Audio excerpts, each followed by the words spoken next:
অগ্নিগর্ভ বাংলাদেশ, ছাত্রনেতা খুনের প্রতিবাদের নামে বাংলাদেশে বেলাগাম তাণ্ডব, নৈরাজ্য, ভারত বিরোধী জিগির, হিন্দু যুবককে হত্যা, সাংবাদিককে গুলি, সংবাদপত্রের অফিসে আগুন, এমনকি রেহাই পাননি এক বিএনপি নেতাও তার পরিবারও।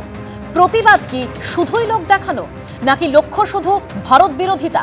অন্যদিকে ভগবানপুরে সঙ্গীত শিল্পী লগ্নজিতা চক্রবর্তীকে গান গাইতে বাধা দেওয়া হয়, হেনস্থা করা হয় বলে অভিযোগ। আর এই কাণ্ডের পর ফের প্রশ্নের মুখে নারী নিরাপত্তা। এই নিয়ে আজকে আমরা ছকভাঙা ছটের আলোচনা করব এবং আমাদের সঙ্গে অতিথিরা রয়েছেন। দেখুন, 2024-এর সেই জুলাই আন্দোলন থেকে শুরু ছাত্র আন্দোলন, সেটা কিভাবে মৌলবাদীদের, কট্টরপন্থী মৌলবাদীদের দখলে চলে যায়, একেবারে সেই ছবি আমরা দেখেছিলাম। আমি এখান থেকে ইমন কল্যাণ লাহিড়ীর কাছে যাব। এই যে ছবি ধরা পড়ছে, আমরা দেখতে পাচ্ছি বিভিন্ন জায়গায় তাণ্ডব, ভাঙচুর, এমনকি ছায়ানট, উদীচী শিল্প, সেখানেও বাদ যায়নি। সেখানে তো রাজনীতির কোনো ছোঁয়া নেই। মানে যেটা বারবার প্রশ্ন উঠছে, শুধুই কি এই প্রতিবাদটা একটা লোক দেখানো, মানে এর পেছনে কি সেই শুধুই ভারত বিরোধী জিগির, ভারতের বিরোধিতা করাটাই একমাত্র উদ্দেশ্য? দেখুন, রবীন্দ্রনাথের একটা কবিতা আছে, ধর্মের নামে মোহ যারা এসে ধরে, অন্ধ সেজন মরে আর শুধু মারে। এক্ষেত্রে ইউনূসের ক্ষেত্রে তাই হয়েছে। একটি মোহগ্রস্ত অপদার্থ শাসক বাংলাদেশের এই শাসন ব্যবস্থায় ঢুকেছে, যিনি বাংলাদেশকে ধীরে ধীরে একটি মৌলবাদী রাষ্ট্রে পরিণত করতে চাইছে। এখানে শুধুমাত্র তার ব্যক্তিগত স্বার্থ খালি নয়, তার সঙ্গে একই সঙ্গে জেহাদি যারা বাংলাদেশের মাটিতে এই সময় মাথা চাড়া দিয়ে উঠেছে, তাদের একজন নেতাকে নজরুলের পাশে শায়িত করতে হবে মৃত্যুর পর। সেটা যেমন ভয়াবহ একটা দৃশ্য, ঠিক তেমনি প্রতিদিন প্রতিনিয়ত আমরা দেখছি একজন করে মাইনরিটিকে তারা হত্যা করছে।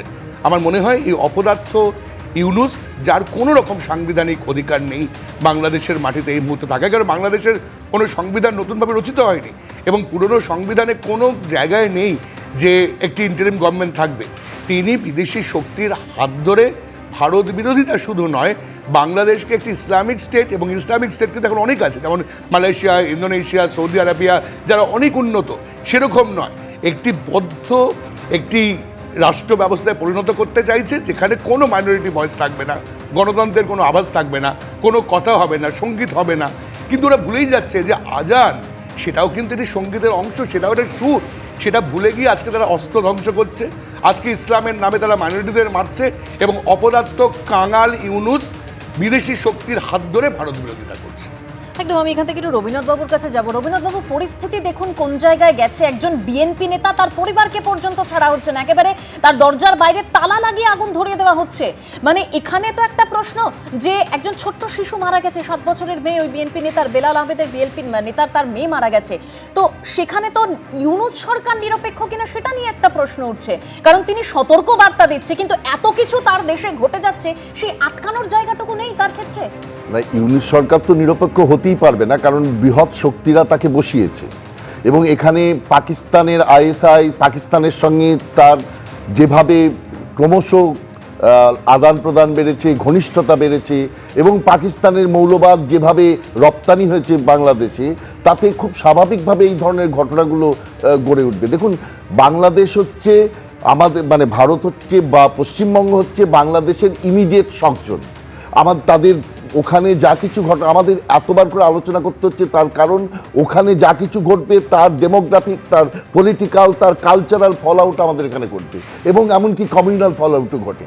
সুতরাং এই রকম একটা পরিস্থিতিতে তারা যেভাবে, নিউট্রালিটি তো বাদই দিন, আমরা নিউট্রালিটি ওদের কাছে এক্সপেক্ট করি না, কিন্তু যেভাবে ক্রিমিনালাইজেশন অফ পলিটিক্স হয়ে গেল, এবং যেভাবে একটার পর একটা সংখ্যালঘু সম্প্রদায় ও প্রতিষ্ঠিত political party, communist party, BNP তাদের উপর অত্যাচার সারাতে শুরু করলো, তা থেকে এটা পরিষ্কার যে তারা গণতন্ত্র কখনোই আসতে দেবে না, কোনোভাবেই বাংলাদেশের বুকে গণতন্ত্র আসতে দেবে না।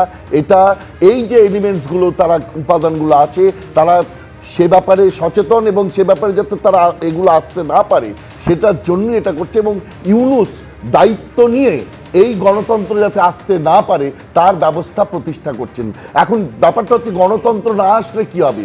গণতন্ত্র না আসলে এই যে এলিমেন্টসগুলো, যে অরাজকতা চলছে, এই অরাজকতার থেকে তারা ইউনূসকে, মানে এতদিন ছিল বৃহৎ শক্তিবর্গ, এবার ইউনূস এই মৌলবাদের হাতের পুতুল হয়ে খেলবে।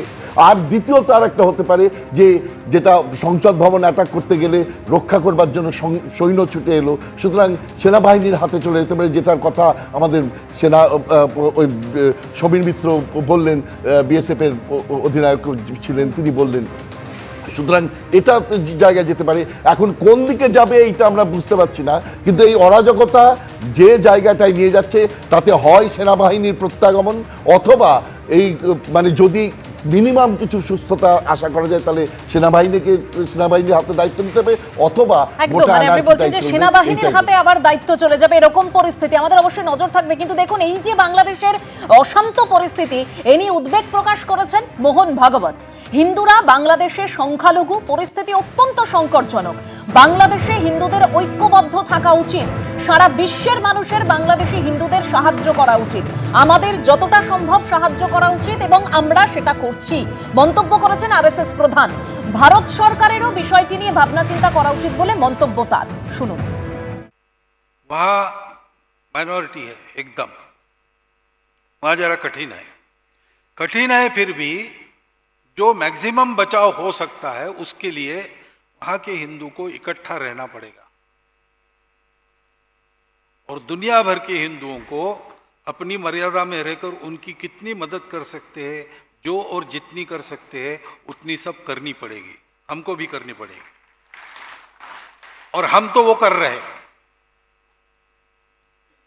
बाकी हिंदुओं का एक ही देश है, भारत देश, तो भारत की सरकार को इसका संज्ञान लेना पड़ेगा, कुछ करना पड़ेगा। कुछ कर भी रहे होंगे, कुछ बातें बताई जाती है, कुछ बताई नहीं जा सकती। বিমল শঙ্কর নন্দ। কিছু কথা বলা যায়, কিছু কথা বলা যায় না, মোহনজি তো বলেই দিয়েছেন। আমি শুধু কতগুলো কথা বলি তার আগে আমি তোমাকে একটু সংশোধন করে দিচ্ছি। তুমি বললে যে জুলাই আন্দোলন আস্তে আস্তে মৌলবাদীদের হাতে চলে গেছে। একটু উল্টো দিক দিয়ে দেখো, জুলাই আন্দোলনটা করেছিল ধর্মীয় মৌলবাদী শক্তি কিন্তু, এবং অ্যাবসলিউটলি তারা সেনাবাহিনীর একটা অংশ, পুলিশের একটা অংশ। সেখানে যে মৌলবাদ ঘাঁটি গেড়ে বসেছে শেখ হাসিনা বুঝতে পারেননি। শেখ হাসিনার এটা একটা ব্যর্থতা। ন্যাচারালি গোটা দেশটা চোর লুটেরা এবং এই সমস্ত ধর্মোন্মাদদের হাতে চলে গেল। আর শেখ আমাদের ইউনূস, তিনি তাদের মাথায় চড়ে, তার নিজের না আছে যোগ্যতা, না কোনো ক্ষমতা, তিনি তার নিজের কতগুলো ব্যক্তিগত স্বার্থ রক্ষা, তার এই গ্রামীণ ব্যাংকটাকে সমস্ত মামলার হাত থেকে বাঁচিয়ে দেওয়া, এটা করার পরে উনি যা খুশি করে চলেছেন। একদিন তিনি পশ্চিমী দেশে বেশ লিবারেল জীবন কাটিয়েছেন, আবার বাংলাদেশে ভারতের বিরুদ্ধে প্রতিটা জায়গায় স্লোগান দেওয়া হচ্ছে, বাংলাদেশে বিভিন্ন জায়গায় যেভাবে হামলা চালানো হচ্ছে, ভারতের তরফে কি করা উচিত, এটা একটা সবার মনে প্রশ্ন। এবং আরএসএস প্রধান তিনিও বলছেন যে ভারতের কিছু করা উচিত। আমি বলছি ভারতের তরফ থেকে ডেফিনেটলি ভারত তার দায়িত্ব অস্বীকার করে না এবং করছেও না। দেখো, এটা আন্তর্জাতিক রাজনীতির যদি বিশেষ দিকগুলো দেখো, যে বাংলাদেশ একটা সার্বভৌম দেশ, চাইলে আমরা ঝাঁপিয়ে পড়তে পারি না। এর আগে ভারত যুদ্ধে নেমেছিল কখন জানো? যখন পাকিস্তান আমাদের আক্রমণ করেছিল। ভারত আগে থেকে আক্রমণ করেনি। অনেকে বলে ইন্দিরা গান্ধী গিয়ে ঝাঁপিয়ে পড়েছিল, মোটেই সেটা করেননি। আগে পাকিস্তান আমাদের পশ্চিম সীমান্তে অ্যাটাক করেছিল, পাকিস্তানের ভুলের সুযোগটা ইন্দিরা গান্ধী নিয়েছিলেন এবং বাংলাদেশে ওই পাক বাহিনীকে ধুরমুস করে দিয়েছিলেন। সুতরাং সেরকম সিচুয়েশন হলে ভারত কি করতে পারে ওটা পাকিস্তান বুঝে গেছে, বাংলাদেশও বুঝবে। আমি সেই আলোচনাটা করছি না, আমি জাস্ট একটা লাইনে শেষ করি। সেটা হচ্ছে ওখানকার হিন্দুদের এবং যারা লিবারেল মানুষজন তাদের রক্ষা করার জন্য ভারতবর্ষ তার দায়িত্ব এড়াচ্ছে না এবং আগামী দিনে ভারত যা করার ডেফিনেটলি সেটা করবে। প্রথম কথা, পৃথিবীর যে কোনো প্রান্তে দেবস্মিতা যদি সংখ্যালঘু থাকে তার সুরক্ষা দেওয়ার দায়িত্ব কিন্তু রাষ্ট্র। আজকে দাঁড়িয়ে জুলাই আন্দোলনের কথা আমরা বলছি দেবস্মিতা, এখানে বসে তোমার সাথে বা বহু জায়গায় এই প্যানেলে আমরা বহু আলোচনা করেছি কিভাবে সংখ্যালঘু উৎপীড়ন নিপীড়ন হচ্ছে, বাংলাদেশ জ্বলছে। এবং অদ্ভুত কথা, সেখানে কিন্তু তৎকালীন সময় এবং আজ অবধি আমাদের ভারতবর্ষের প্রধানমন্ত্রী, যিনি গতকাল করিমপুর জবক একটি জায়গায় গিয়ে সভা করেছিলেন যেখান থেকে ঢিল ছোড়া দূরত্ব বাংলাদেশ, একটুও কথা কিন্তু মুখ দিয়ে আমরা বলতে শুনি।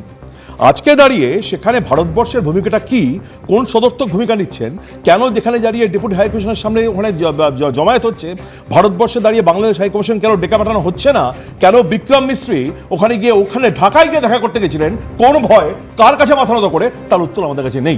সুতরাং যারা আজকে দাঁড়িয়ে হাহাকার করে হিন্দু হিন্দু বলে চিৎকার করেন, তাদের আজকে কোন সদার্থক ভূমিকা নিয়েছে এটা জানার দরকার আছে। ভারতবর্ষের প্রত্যেকটা মানুষ জিজ্ঞেস করছে, জানতে চাইছে। আর আজকে শুধু এটা হিন্দু নিধন নয় দেবস্মিতা, আজকে যেভাবে আজকে হিন্দু দীপু দাসকে পুড়িয়ে মারা হয়েছে বা করা হয়েছে, ঠিক তেমনিভাবে বিলাল আহমেদের মেয়ে একটি 7 বছরের বালিকা অগ্নিদগ্ধ হয়ে মারা গেছে। সে তার ধর্ম কি ছিল? সুতরাং ধর্মের প্রশ্ন নয়, যে উন্মাদনা, যে উন্মত্তভাবে বাংলাদেশ যে জায়গায় চলেছে, সেখানে দাঁড়িয়ে পার্শ্ববর্তী দেশ ভারতবর্ষের ভূমিকা কি এটা জানার একদম দরকার একদম। আছে। এই নিয়ে আমি দেবাশিস দারও রিঅ্যাকশন আসবো, সবার কাছে আসবো। আমি এখান থেকে দেবাশিস দার কাছে যাব। দেবাশিস দা, এটা প্রতিবাদ, এ তো প্রতিবাদের নামে চরম হিংসা। একজন হিন্দু যুবককে পিটিয়ে খুন করা হচ্ছে প্রকাশ্যে, আবার তাকে আগুন ধরিয়ে দেওয়া হচ্ছে, পুড়িয়ে দেওয়া হচ্ছে। সেখানে ধরপাকড় শুরু হয়েছে, 10 জনকে গ্রেপ্তার করা হয়েছে, কিন্তু পরিস্থিতি তো নিয়ন্ত্রণে আনা যায়নি, নাকি নিয়ন্ত্রণে আনা চেষ্টা করা হচ্ছে না? গোটাটাই রণকৌশল। আমি পারস্পরিক সম্পর্ক বিভিন্ন দেশের এই জায়গা থেকে সরিয়ে রেখে শুধু বাংলাদেশের স্বার্থের জায়গা থেকে বলছি, বাংলাদেশ এই মুহূর্তে যে শক্তির কবলে পড়েছে, সে শক্তি কিন্তু বাইরের কোনো শক্তি না। সে শক্তি বাংলাদেশের মতন পিছিয়ে থাকা একটা রাষ্ট্র তাকে ধ্বংস করছে এবং আরও বহু বছর তাকে পিছিয়ে দিচ্ছে। আগে এই জায়গাটা পরিষ্কার করে আমাদের বুঝতে হবে।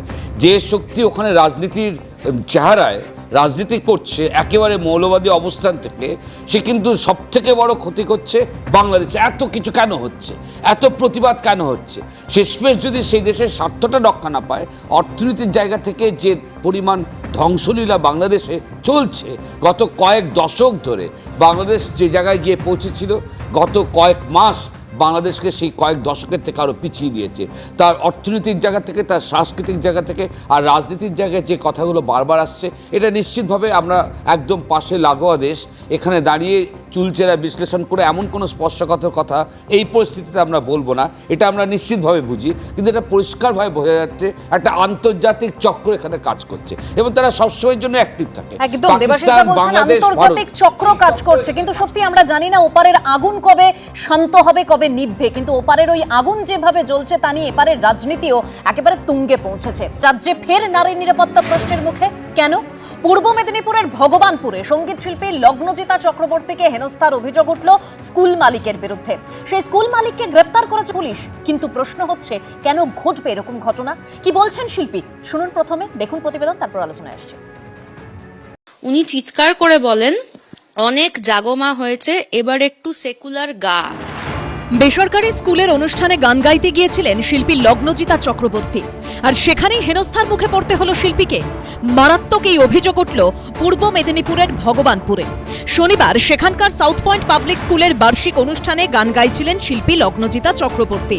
তার অভিযোগ, জাগমা গানটি গাওয়ার পর দর্শক আসন থেকে মেহবুব মল্লিক নামে এক ব্যক্তি উঠে আসেন মঞ্চে। তিনি লগ্নজিতাকে মারধর করতে পর্যন্ত উদ্যত হন। একটা গান গিয়েছিলাম জাগো মা বলে, সেটা আমার 7th গান আমার লিস্টের। তো আমি সেই গানটা শেষ করে কথা বলছিলাম 8th গানে যাব বলে। উনি চিৎকার করে বলেন, অনেক জাগমা হয়েছে, এবার একটু সেকুলার গা। তুই তোকারি, গানও নয়, আপনি টাপনির কোনো ব্যাপার নেই। ভদ্রলোকের নাম মেহবুব মল্লিক। অভিযুক্ত Mehboob Mallick South Point public স্কুলের মালিক। যদিও মেহবুব মল্লিকের পরিবারের দাবি, অতিরিক্ত টাকা চাওয়াকে ঘিরেই শিল্পীর সঙ্গে বচসা। উনি টাইম দিয়েছিলেন 4টায়, তো আমরা শীতের কারণে ওটা দেরি হয়ে গেছিলো, 6:30 বেজে গেছিলো। উনি এটাতে খুব রেগে যান, দিয়ে এক্সট্রা টাকার জন্য ডিমান্ড করেন। আমরা ওতে রাজি হইনি। আর উনি যে গানটা গেয়েছিলেন, তো ওই গানটাকে বলা হয়েছিল যে আপনি আরেকটা অন্য যে কোনো সেকুলার গান গান। যে কোনো শিল্পী বাড়ি থেকে বেরোন পুরো পেমেন্ট হয়ে যাওয়ার পরে। আমরাও তাই করেছি, আমাদের কালকে সকালে পুরো পেমেন্ট হয়েছে, তারপরে আমরা বেরিয়েছি। এই ঘটনার পর ভগবানপুর থানায় অভিযোগ দায়ের করেন শিল্পী। আমি থানায় গিয়ে জানিয়েছি যে এটা আমার সাথে হয়েছে। তখন আমাকে থানা থেকে বলেছেন যে আপনি জেনারেল ডায়েরি করুন। আমি জেনারেল ডায়েরি করেছি। তো এটা ওনাদেরই বিচার্য যে এফআইআর কেন হয়নি। এই অভিযোগ সামনে আসতেই শোরগোল পড়েছে। গ্রেপ্তার করা হয়েছে অভিযুক্ত স্কুল মালিক মেহবুব মল্লিককে। ভগবানপুর থানার ওসি শাহেনশাহ হকের বিরুদ্ধেও বিভাগীয় তদন্তের নির্দেশ দেওয়া হয়েছে। আমরা প্রাথমিক তদন্তে যেটুকু পেয়েছি তাতে ওই যে মেহবুব মল্লিক বলে যে আছে, ও যেভাবে ইন্টারাপ্ট করে, আমরা সঙ্গে সঙ্গে অ্যারেস্ট করতে বলিওছি এবং তখন থেকেই রেড শুরু হয়। হি ওয়াজ অ্যাবসকন্ডিং। আমরা সকালে ওকে অ্যারেস্ট করেছি। এসডিপিও লেভেলের অফিসারকে দিয়ে আমরা ওসির এগেনস্টেও একটা ডিপার্টমেন্টাল এনকোয়ারি আমরা ইনিশিয়েট করেছি। এদিকে এই ঘটনা সামনে আসতেই শাসক দলের বিরুদ্ধে আক্রমণ শানিয়েছে বিরোধীরা। তৃণমূল নেতা মেহবুব মল্লিক বেসিক্যালি চুলের চোরাচালানকারী, চীনে জেল খেটেছেন 5-7 দিন। গতকাল রাত্রে মঞ্চে উঠে লগ্নজিতা চক্রবর্তীকে এই গান বন্ধ করতে বলেন কেন, এবং তারপর তাকে মারধর করার চেষ্টা করা হয়, অ্যাসল্ট করবার চেষ্টা করা হয়, তাকে আঘাত করবার চেষ্টা করা হয়। আর বাংলা কত অন্যায় অত্যাচার অপমান সহ্য করবে আমার জানা নাই। একটা মহিলা শিল্পী, তাকেও আজকে হেনস্থা হতে হচ্ছে, অপদস্থ হতে হচ্ছে তৃণমূলের নেতার খামখেয়ালি ইচ্ছা অনিচ্ছার কারণে। যদিও তৃণমূলের দাবি অভিযুক্তের সঙ্গে তাদের দলের যোগ নেই। আমাদের দলের সঙ্গে যুক্ত নয়, উনি প্রাইভেট স্কুলের মালিক, উনি ব্যবসা করেন। কমপ্লেন হয়েছে থানায়, থানার অফিসাররা, থানার পুলিশেরা তদন্ত করছেন, অ্যারেস্ট করেছেন, নিশ্চিত পুলিশ তার আইনত ব্যবস্থা নেবেন। সব মিলিয়ে এই ঘটনাকে ঘিরে বিতর্ক তুঙ্গে উঠেছে। অরিত্রিক ভট্টাচার্য, ঋত্বিক প্রধান ও বিটন চক্রবর্তীর রিপোর্ট, এবিপি আনন্দ। দেখুন, অভিযুক্ত স্কুল মালিককে তো গ্রেপ্তার করেছে ভগবানপুর থানার পুলিশ, কিন্তু দেখুন সেই ওসিকে আবার ওসির বিরুদ্ধে আবার বিভাগীয় তদন্তের নির্দেশও দিয়েছে ভারপ্রাপ্ত পুলিশ সুপার। আমার এখান থেকে রাহুলদার কাছে প্রশ্ন। রাহুলদা, মানে প্রথম প্রশ্ন তো এটাই যে একজন শিল্পীকে এভাবে কেন হেনস্থা করা হবে? তিনি তো অনুষ্ঠান করতে গিয়েছিলেন, তিনি তো গান গাইতে গিয়েছিলেন, তিনি কি গান গাইবেন সেটা ঠিক করে দেবে অন্য কেউ? না, আমি তোমার সাথে একদম একমত। লগ্নজিতা চক্রবর্তী গান গাইতে গেছেন এবং সেখানে দাঁড়িয়ে কেন এটা হয়েছে, কারা করেছে, নেপথ্যে কী কারণ আছে, এর একদম পূর্ণাঙ্গ তদন্ত হওয়া উচিত। এটা হওয়া কাম্য নয়, এটা আমি সমর্থন করি না। কিন্তু যেটা অর্ধসত্য বা পূর্ণ সত্য সেটা হচ্ছে যারা গেছেন, যাদের নাম করে কেউ বিজেপি নেতারা ওখানে অলরেডি প্রেস করতে আরম্ভ করেছেন যে তৃণমূল কংগ্রেসের পেছনে দায়ী বা তৃণমূল কংগ্রেসের পেছনে জড়িয়ে।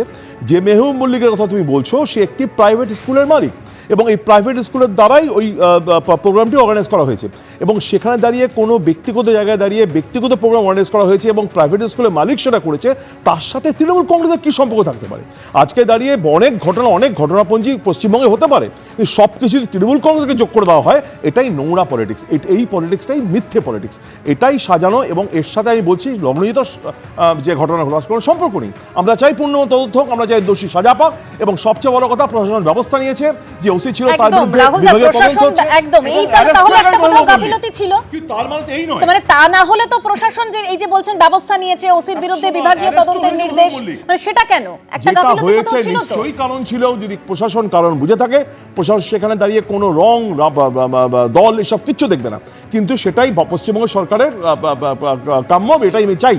কিন্তু যেটা হচ্ছে সেটা হচ্ছে তৃণমূল কংগ্রেসকে এখানে যোগ করে দিয়ে, অ্যাড করে দিয়ে যে মিথ্যাটা অবতারণা করা হচ্ছে, এটা কিন্তু আমি সম্পূর্ণ বিরোধ করছি। কারণ তৃণমূলের সাথে এর কোনো সম্পর্ক নেই। যে লোকটির কথা বলছো তার সাথে দূর দূরান্ত তৃণমূলের যোগাযোগ নেই। কাছে যাব। বিমলদা, গানের আবার সেকুলারিজম হয় নাকি? গানের কোনো ধর্ম হয় নাকি? গান তো সবার জন্য। আমাকে একটু বলতে দেবে, কারণ এর আগে বাংলাদেশ নিয়ে রাহুল ভুল বলেছিল, তুমি আমাকে ডিফেন্ড করতে দাও। আমরা কথা বলবে না, আমি বলবো উত্তর দেবো, আমি উত্তর দেবো, তারপর তুমি কথা বলবে। এর মধ্যে একটা অন্য জায়গা রয়েছে, তো সেটা হচ্ছে শিল্পীর স্বাধীনতা, মহিলাদের নিরাপত্তা একটা দিক, অন্য দিকটা আমার কাছে অত্যন্ত গুরুত্বপূর্ণ নারী স্বাধীনতার এবং নারী নিরাপত্তার মতোই। যেভাবে এই শাসক দলের প্রত্যক্ষ মদতে এই ধরনের জেহাদি মানসিকতা সঙ্গীত জগতে ঢুকে পড়ছে, একদম এটা বাংলাদেশি মানসিকতার মতো।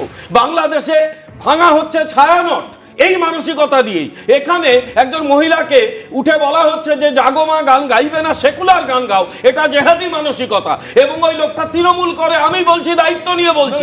আমি আস্তে আস্তে আস্তে আপনি মিথ্যা কথা বলবেন না, আপনি যে দলটা করেন তারা মিথ্যাবাদী সমর্থনটাও করতে পারে, আপনি চুপ করে থাকুন। আমি আপনাকে ব্যবস্থা বাধা দিইনি, এটা মণিপুর নয়। রাহুলদা একটু বিমলদাকে বলতে দিন, তারপর আসবো আপনার। আপনি একটা ক্রিমিনাল দলে আছেন, সেটা মেনে নিন।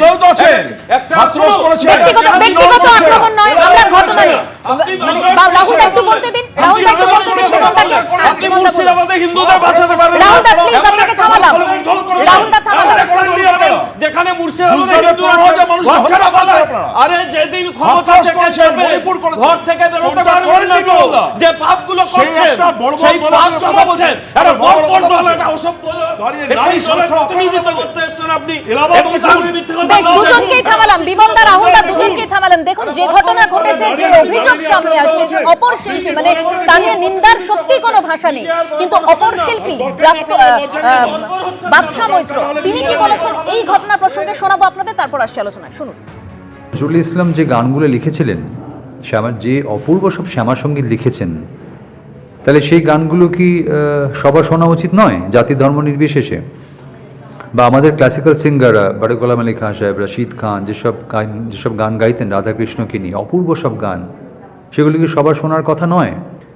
একজন শিল্পীর সঙ্গে এই ব্যবহার করার পেছনে আমার ধারণা এটা একটা অত্যন্ত নিম্ন রুচির পরিচয়, এবং প্রশাসন খুব দ্রুত, মানে সে কি দল কি ধর্ম কোনো কিছু না দেখে দ্রুত কঠোর হাতের ব্যবস্থা নেওয়া উচিত। এবং আমি একজন শিল্পী হিসেবে, একজন অভিনেতা হিসেবে লগ্নজিতার পাশে দাঁড়িয়ে বলছি যে কোনো মূল্যে এই জাতীয় যে প্রবণতা যেটা দেখা দিচ্ছে সেটা আটকাতে হবে, এবং সমস্ত দলমত নির্বিশেষে সমস্ত শিল্পী সাধারণ মানুষকে এক জায়গায় এক মঞ্চে এসে দাঁড়িয়ে বলতে হবে যে শিল্পের কোনো জাত হয় না, শিল্পের কোনো ধর্ম হয় না, শিল্প সবার, সৃষ্টি সবার জন্য। আমি এখান থেকে সলিলদার কাছে যাবো। সলিলদা, রাহুলদা বলছিলেন যে পূর্ণাঙ্গ তদন্ত হোক, আমরাও চাই পূর্ণাঙ্গ তদন্ত হোক, কিন্তু দেখুন মানে এখানে অভিযুক্তকে গ্রেপ্তার করা হয়েছে, কিন্তু আবার সেই ওসির বিরুদ্ধে বিভাগীয় তদন্তের নির্দেশ দেওয়া হয়েছে, অর্থাৎ কোথাও একটা গাফিলতি ছিল। না, কোথাও একটা গাফিলতি তো পরিষ্কার বলাই আছে, তো বলেই দিয়েছে তো। লগ্নজিতা চক্রবর্তী যদি তুমি বাইকটা দেখাও, উনি প্রথমে যেটা বলেছিলেন, ওনাকে সাজেস্টিভ কোশ্চেন করা হয়েছিল, আপনি জেনারেল ডায়েরি করবেন? What is general diary about? General diary মানে হচ্ছে অধর্তব্য অপরাধ, আর এফআইআর হয় ধর্তব্য অপরাধে। এটা কি ধর্তব্য অপরাধ? এটা তো outrage of female modesty, outrage of religious feelings, একটা কমিউনাল ওভারটোন সৃষ্টি করার, এটা কগনিজেবল অফেন্স, ধর্তব্য অপরাধ, 4 বছর 3 বছর 4 বছর সাজা হওয়ার কথা। আর বিভাগীয় তদন্ত তো departmental proceedings. Why that officer was not placed under suspension followed by departmental proceedings? Why he has not yet been close to the police line? কেন ওই দায়িত্বে এখনো সে থাকবে? একটা মহিলার সঙ্গে কুরুচিকর কথা ইন এ ক্লোজ ডিস্টেন্স, যেটা লগ্নজিতা চক্রবর্তীর কাছে, এটা একটা শিক্ষিতা মহিলা, যে বসন্ত এসে গেছে বলে চতুষ্কোণ বইয়ের যে প্লেব্যাক সিঙ্গার যে বসন্ত এসে গেছে বলে যে খ্যাতি অর্জন শুরু করেছিল, কন্টিনিউয়াসলি আর আনএবেটেডলি সে করে যাচ্ছে, আনইন্টারাপ্টেডলি সে খ্যাতি অর্জন করেছে। সবার উপরে উনি একজন মহিলা, তার সঙ্গে এত ক্লোজ ডিস্টেন্সে এরকম কাছাকাছি গিয়ে, that speaks of his intention, criminal intent. Okay এখনই 7 দিনের পুলিশ কাস্টডিতে নেবে, এবং তারপরে আরো 7 দিন নেবে। মানে ডিস্টেন্সের কথা বলছিলেন লগ্নজিতা, যে তার কতটা সামনে চলে এসেছিলেন ওই ব্যক্তি, মানে যে কোনো রকম ঘটনা ঘটতে পারতো তো। সলিলদা, আমি আসবো। সলিলদা বলছিলেন, সলিলদার কাছে যাবো, তারপর সবার কাছে আসবো। সলিলদা, মানে যেটা আপনিও বলছিলেন যে ডিস্টেন্সে লগ্নজিতার কাছে চলে এসেছিলেন ওই ব্যক্তি, মানে সেখানে তো যে কোনো রকম ঘটনা ঘটে যেত। যে কোনো রকম ঘটনা ঘটতে বাকি কি আছে? সেটাই তো আমাদের আইনের ধারা, within the purview of law. Intent, criminal intent, এটাকে লাইনের ভাষা বলে মেন্স রিয়া, যে ক্রিমিনাল ইন্টেন্টটা প্রকাশ পায়। আমি চাইছি ফুল টার্ম পুলিশ কাস্টডি হবে, ফুল টার্ম পুলিশ কাস্টডি হবে। অ্যারেস্ট করেছে কখন? এবং তার শাসক দলের সঙ্গে শাসক দলের সঙ্গে প্রত্যক্ষ যোগাযোগ কঠিন ভাবে আছে।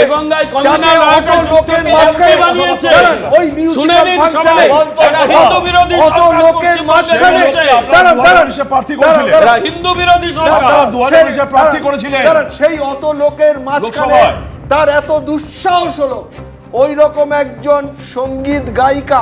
একদম একদম, আমি এখান থেকে একটু দেবাশিসদার কাছে যাবো। সবাইকে থামালাম। দেবাশিসদা, দেখুন একটার পর একটা ঘটনা ঘটে, আর এটা আমাদের বলতে হয় যে ফের রাজ্যে নারী নিরাপত্তা প্রশ্নের মুখে। না, সবাই মিলে তো নিন্দা করছি, একদম যথাযথভাবে করছি, তীব্রভাবে করছি, কিন্তু আমরা কোন রাজ্যে দাঁড়িয়ে সন্ধ্যাবেলায় এটাকে নিন্দা করছি? এটা হচ্ছে সেই রাজ্য যে রাজ্যে সরকারি হসপিটালে আরজি করে একইভাবে একজন ডাক্তার ম্যাডাম ডিউটি করতে গিয়ে কি নৃশংসভাবে তাকে লাঞ্ছনা দেওয়া হয়েছে, হত্যা করা হয়েছে, এবং তারপর কি হয়েছে, প্রশাসন, বিচার ব্যবস্থা সবটা আমরা সেই রাজ্যে দাঁড়িয়ে কিন্তু আজকে এই লগ্নজিতার ইনসিডেন্ট নিয়ে আলোচনা করছি। এটা পরিষ্কার করে বুঝতে হবে, দুটো জিনিস মাত্র এখানে বলা রয়েছে। একটা হচ্ছে সামগ্রিকভাবে যখন পরিবেশ এই সমাজ বিরোধীদের বিষিয়ে যায় এবং ধর্ম, জাতপাত যখন মানুষের সকাল থেকে রাত পর্যন্ত কাটবার প্রতিটি চর্চার মধ্যে ডমিনেট করে, চিন্তা বৌদ্ধিক চর্চার মধ্যে যখন নগ্ন অবস্থায় ধর্ম জাতপাতে কুরাজনীতি ডমিনেট করে, এই পলিটিক্যাল অ্যাম্বিয়েন্সের মধ্যে আমরা পলিটিক্যাল ডিবেটের মধ্যে আমরা আমাদের রাজ্যে এখন এটাকে মেইন কোর্স ন্যারেটিভ করে ফেলেছি।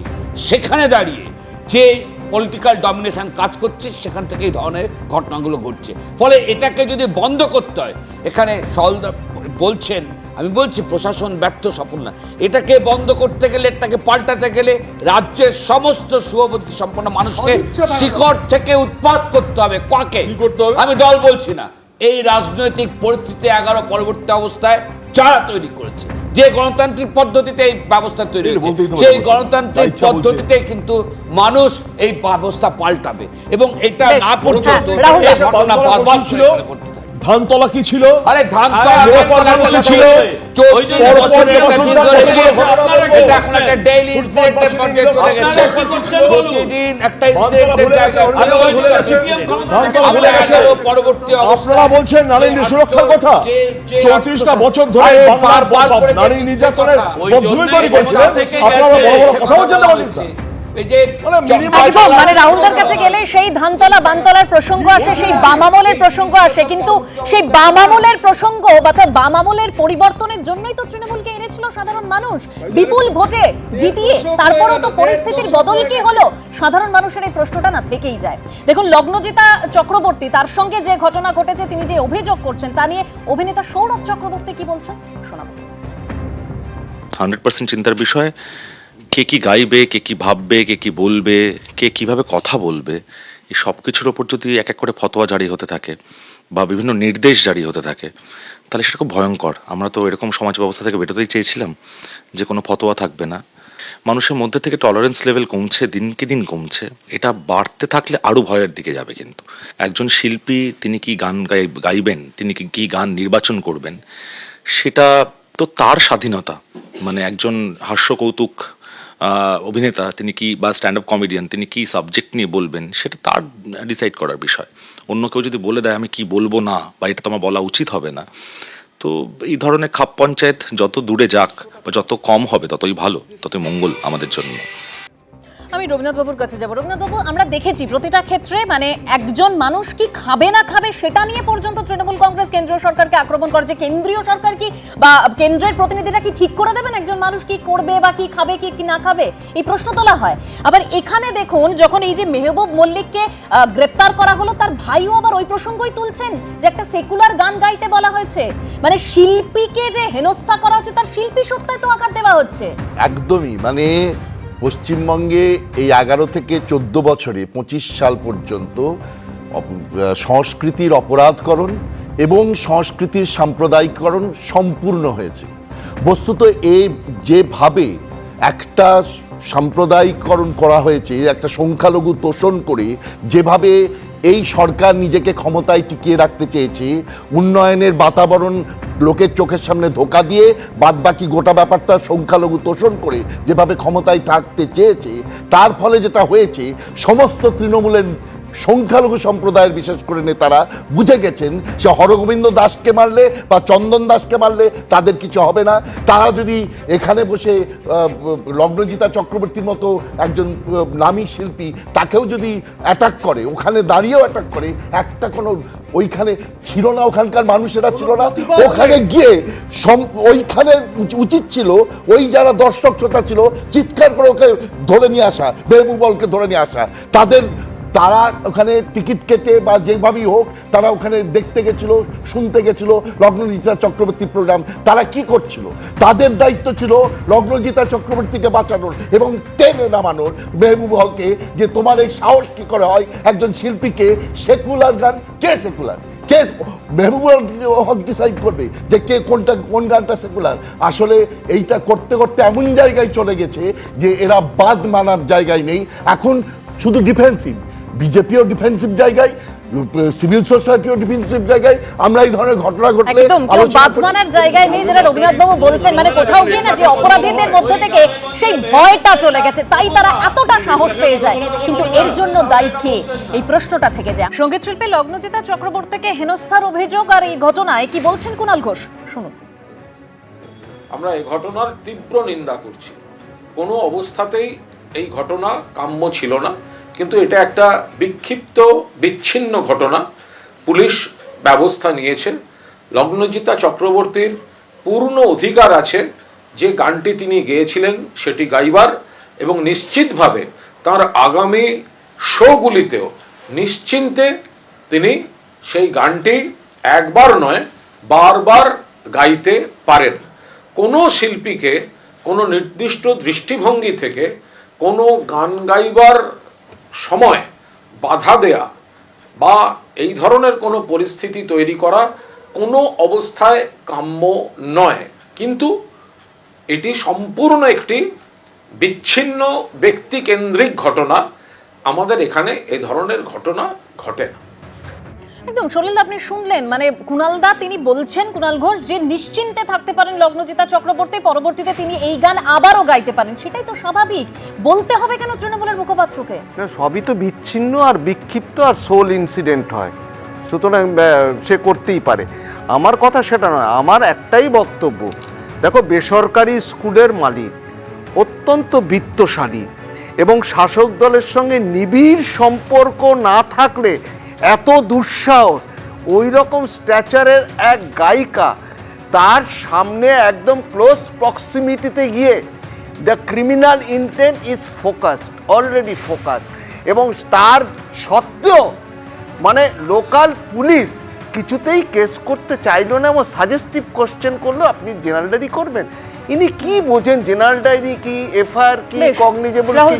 প্রথম কথা হচ্ছে আমি এটা একদম সমর্থন করি। কে কি গাইবে, কে কি বলবে, কে কি পড়বে, এটা সম্পূর্ণ ব্যক্তিগত ব্যাপার। সৃষ্টিশীলতার বিরুদ্ধে কথা বলার কোনো জায়গা বা কোনো পজিশন কোথাও নেই। কিন্তু দেখো, যারা এতদিন ধরে সমালোচনা করছেন, আমি লগ্নজিতার প্রতি পূর্ণ সমর্থন নিয়ে বলছি।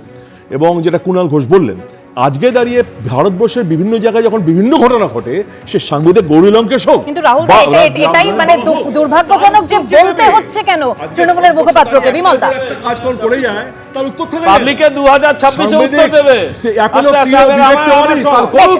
এবার একটু বিমলদা, এবার 26 এ পাবলিকে উত্তর দেবে, সেই উত্তরটা অতি বাজে উত্তর হবে। Get ready for that. আমি একটা কথা বলি, একজন শিল্পীর স্বাধীনতার কনসেপ্ট দিয়ে আপনারা ঢুকছেন, ডেফিনেটলি ওটা ঠিক, কিন্তু আমি কারণটা জানতে চাইছি। এই ঘটনা ঘটছে কারণ পশ্চিমবঙ্গের জেহাদীকরণ ঘটেছে সমাজের এই শাসক দলের প্রত্যক্ষ মদতে, তাতেই মেহবুব টাইপের লোকগুলো সাহস পাচ্ছে। এই সাহসটা পেয়েছে কারণ শাসক দলের হয়ে ওরা কাজ করে, যা খুশি তাই করার সার্টিফিকেট পেয়েছে। আজকে ইলেকশন করা হলো, তা নইলে দেগঙ্গার যে দাঙ্গার ঘটনা ঘটিয়েছে তাকে Debashis the one liner. বিমলদা Rahul দা দুজনকে থামালাম। Debashis the one liner. না এটা বিমলদার সাথে অনেকটা একমত, কিন্তু এই জায়গাটাও বিমলদা নিশ্চয়ই মানবেন যে বিজেপি শাসিত রাজ্যগুলোতেও মহিলাদের লাঞ্ছিত হওয়ার এবং সারা দেশের সামনে, না প্লিজ রাহুল, নিন্দার জায়গা আছে। এখানে দলকে সরিয়ে দিচ্ছি। আসল কথা হচ্ছে এই রাজ্যে এমন একটা পরিবর্তন ঘটেছে যে পরিবর্তনে যে কোনো সমাজে সমাজ বিরোধী থাকে, কিন্তু পশ্চিমবঙ্গে 11 পরবর্তী অবস্থায় সমাজ বিরোধী এবং রাজনীতি মিশ্রণ ঘটে গেছে। একটাই কথা বলবো, তৃণমূলের মুখপাত্র যেটা বললেন, এই যে বারবার করে ওরা আইনের পথে চলবে, এই ঘটনা ঘটবে না, এটা বিচ্ছিন্ন ঘটনা, এগুলো কোনোটাই বিচ্ছিন্ন ঘটনা নয়। গোটা পশ্চিমবঙ্গে এটা একটা নরক গুলজার হয়েছে, যেখানে পুলিশ প্রশাসন ব্যবস্থা হয়েছে সঙ্গে সঙ্গে, কিন্তু প্রশ্ন হলো এরকম ঘটনা ঘটবে কেন? ধর্ম খোঁজা হচ্ছে গানের মধ্যে, এই প্রশ্ন কিন্তু আমাদের থেকে যাচ্ছে। আজকে শো এখানেই শেষ করলাম, অর্থাৎ অনুষ্ঠান এখানেই শেষ করলাম।